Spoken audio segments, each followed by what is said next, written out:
So, why do you write? Is there a large why behind your writing? That's what I'd like to talk about with you today. Hi, everybody. It's Ricky Heller from rickyheller.com. I'm a writer, editor, and book coach, and I help you get your story down on the page finally so you can share your magic with the world. So what is the why? We've often heard about, you've got to have your why in business. That's a famous Simon Sinek speech. But there's a why for your writing too. And classically, there were only three reasons why people wrote. When you studied, writing, there were three reasons. But today I want to talk about five reasons. And this just came up recently in a group with my Write Together cohort who were writing their own books for the first time. And we were talking about what is the impetus behind our writing for each of us. And I think once you know your why, that can really help to motivate you to keep writing.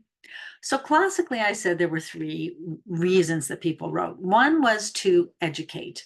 In other words, the reason you're writing is to provide information, knowledge, explanations to people. And those are classic, well, textbooks for sure, but things like self-help books are books that deal with your educational purposes. The second one is simply to entertain. You want to make people laugh. You want to make them feel good. You want them to have fun while they're reading. And so we have lots of humor writers. This is sort of what my original Substack was all about, was just funny anecdotes about my dogs. There are famous writers like David Sedaris who also write in a very humorous, kind of uplifting way. And that's simply to entertain. The third potential reason is to inspire people, to help people who are in dire circumstances to have more hope, to inspire people that they can improve their lives and do better, to lift people up. So often autobiographies or memoirs are the kind of books that inspire people. I think of a book like Angela's Ashes, or books about people who have overcome really tough life circumstances, and those can inspire their readers to believe that they too can do more. If you've read, say, Tony Robbins' books about his own life, there are just so many of them. But anybody who is writing as a way to inspire you to believe that you can do better, even something like Louise Hay's You Can Heal Your Life. It's a self-help book, but the real purpose, of course, there's information in there, but we could say the real purpose is to inspire you to believe that you can have a better, healthier life, right? I also think, having worked with writers over the past few years, many of them writing their own stories, I also believe that there's personal reasons for writing books. One is simply the catharsis of it. In other words, the idea that you have something inside you that you want to get out. And there's a certain healing property that occurs from writing out your story. So, for instance, in therapy, there are many approaches that are very similar, where maybe someone who's been abused or someone who's been sexually assaulted will write out the story. And having done so, that gives them a certain emotional release that helps them to heal.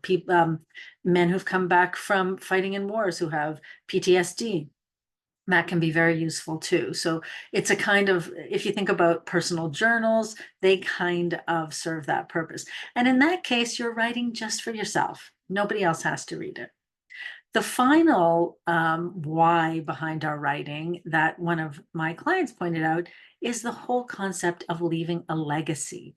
So again, you may be writing just for a very small audience. I have one client who wrote a book for her three daughters, and that those are the only people she cares to read it.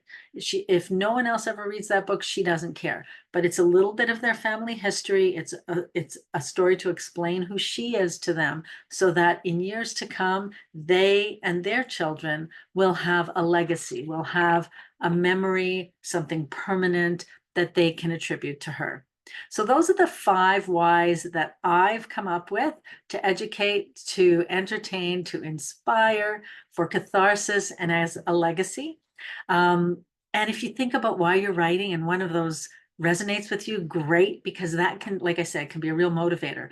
I would love to know if you have other whys behind your writing, or people that you know who have written? Are there other reasons behind why they've written their books? And if so, please do share in the comments. Would love to hear. All right, everybody, thank you so much for joining me again this week. Love to share with you. And if you're interested in hearing more from me, you can always go to rickyheller.com/subscribe. And that way you will also receive my weekly newsletter with anecdotes, stories, tips, writing tidbits, and of course, the occasional dog photos, because I'm all about the dogs.